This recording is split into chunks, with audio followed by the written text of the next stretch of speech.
Hey there, welcome to my channel. I'm Tombstone. Yes, even my mother-in-law calls me Tombstone. And this is Tombstone's Takes. I'm a librarian, and I like to talk about the good, the bad, the ugly, and the interesting about books. Today, I'm going to rant a little bit about my latest read, The Drowning Kind by Jennifer McMahon. And yes, there be spoilers ahead.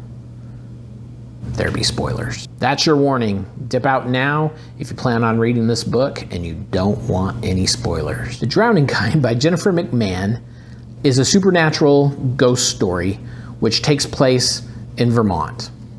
It's supposed to have a creepy, horror-light kind of vibe.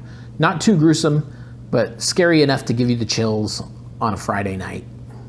First, let's set you up with what you need to know. Jax, who is a therapist, travels to her grandmother's house when she learns that her sister, Lexi, drowns in the pool. The pool is fed from natural springs. Rumors and local legend has it that the pool can grant wishes, but those wishes come with a price. There's also a secondary storyline about Ethel, who is desperately trying to get pregnant. This storyline takes place in 1929, whereas Jax's story takes place in 2019. But really, at its core, what's this story about? This story is about a haunted pool. Let that sink in. No pun intended. The question for me, though, is does this book sink or swim? I'm sorry. Well, kind of. To be fair to the book, this story sunk like a lead weight in this drowning pool. Can we say red herrings, red herrings, red herrings? Let me start with a few examples. When Jax returns to her grandmother's house, she learns that Lexi has been studying the history of the pool and even finds out that Lexi has been doing some scientific experiments. These scientific experiments require the use of measuring equipment so that she can find out the exact depth of the natural springs. Lexi doing her scientific experiments by measuring how much water is in the spring is only a red herring meant to get Jax by the pool in order for other creepy things to happen. You don't actually have any reason for Lexi to be studying the depth of the pool. Therefore, I can only assume that the dead ghosts living in the pool need a certain amount of water in there in order for them to live and survive. And you know what else? Jax picks up a package from Lexi, and in that package, there's a spear gun. Why? I don't know. We never learn.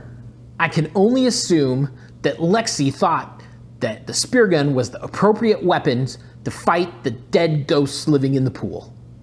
And then there's Jacqueline. Then there's Jacqueline.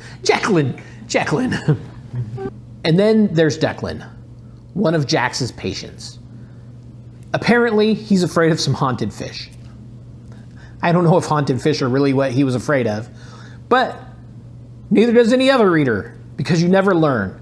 Jennifer McMahon presents this storyline as a sub-thread to all the other storylines, and you think that in the end, that it will make a difference, but it doesn't. It just drops off the cliff, straight into the water, sinks, gives us nothing. Now, all these experiences are red herrings.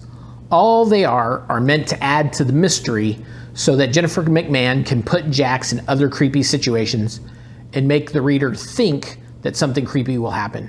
But then she never comes back to address them, ever. And along the way, nothing creepy really ever happens. And if nothing creepy ever really happens, that must mean that the characters are good, lovable, likable, heroic, or that they might have some quality that we really attach to in order to root for them, right? Nope. At least not for me. Jax is a petty person. Why is she petty? Because she estranged her sister, Lexi, who supposedly had mental health issues. And what was the reason she estranged her sister, cut her out of her life? Because Lexi inherited her grandmother's house and money after their grandmother died. But Tombstone, you might ask, surely in 300 pages, Jax must be able to redeem herself from such pettiness. You must learn something about her that makes you feel inclined to root for her. Well, no. And why? Because after Lexi dies, Jax spends the whole time glorifying her sister Lexi.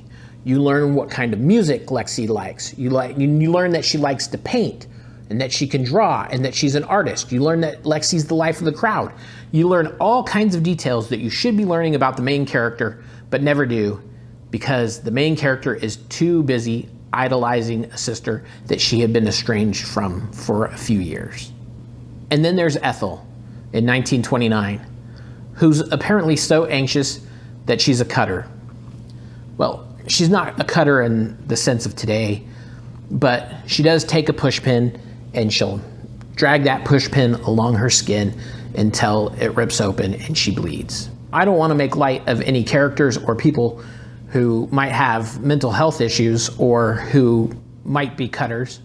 However, in the sense of the story, I never really feel the anxiety or any depression or any reason for Ethel to try and push past her mental illness.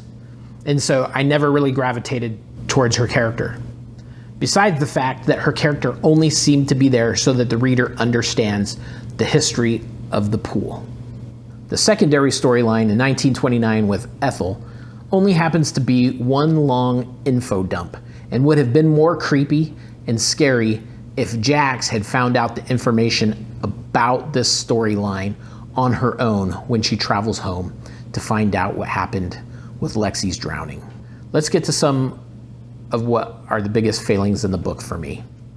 First off, Jax is never in any imminent danger in the book.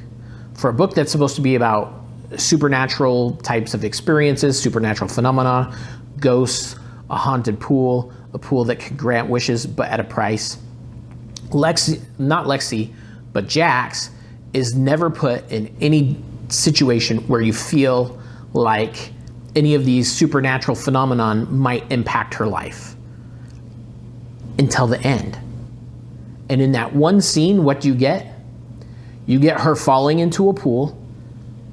She says that she feels something grab her and drag her down. And then in that same narrative, she tells you that she's lifted up, leading you to believe that she survives. Because later in the narrative, she begins speaking as if everything's normal. Then the scene cuts away to one last episode with Ethel, wraps up and concludes Ethel's story, and then we return to an epilogue where we find that Jax is now a ghost. She becomes one of the dead ghosts living in the pool. Man, it's so dumb. Now, what's my real issue with Jax dying at the end and us finding out that she's one of the living dead ghosts in the pool that supposedly needs a certain water level in the pool and that may be able to get speared by Lexi's spear gun? What's my real problem with all of that? Unfortunately, Jax dying can only leave me with a sense of disappointment and frustration. Since the book is patently not scary and not frightening, what I need as a reader in order to come to a favorable conclusion for the book is some kind of change or growth in the character. I need to see something that she pushes past through or beyond in order for me to accept her storyline as something favorable, entertaining, something for me to latch on to. But that never happens. And why doesn't that happen? It's because when Jennifer McMahon kills Jax and lets us know that she's a ghost, she inherently robs Jax of healing from the guilt and the shame and the pain she felt from being estranged with Lexi for a few years before Lexi died. It robs Jax of the healing that, as a therapist, Jax knows that all humans who go through such things deserve. And that left me with a very unsatisfying conclusion. Very unsatisfying. Well, maybe it's time for me to go find a Snickers bar. Well, having said that, that's a little bit of my rant for The Drowning Kind by Jennifer McMahon. I'm sorry to those of you who liked it. I just found the story a little convoluted and unbelievable, and it didn't really hit home for me. But if you enjoyed it, please tell me why. Thanks for hanging with me to the end. I appreciate it. This has been the debut episode of Tombstone's Takes with the latest book that I read. I'm a librarian, so I'm around them all the time, and I plan on being back with more good, bad, and ugly, and interesting about books, and more books. If you liked my video, please like and subscribe, and thanks for watching.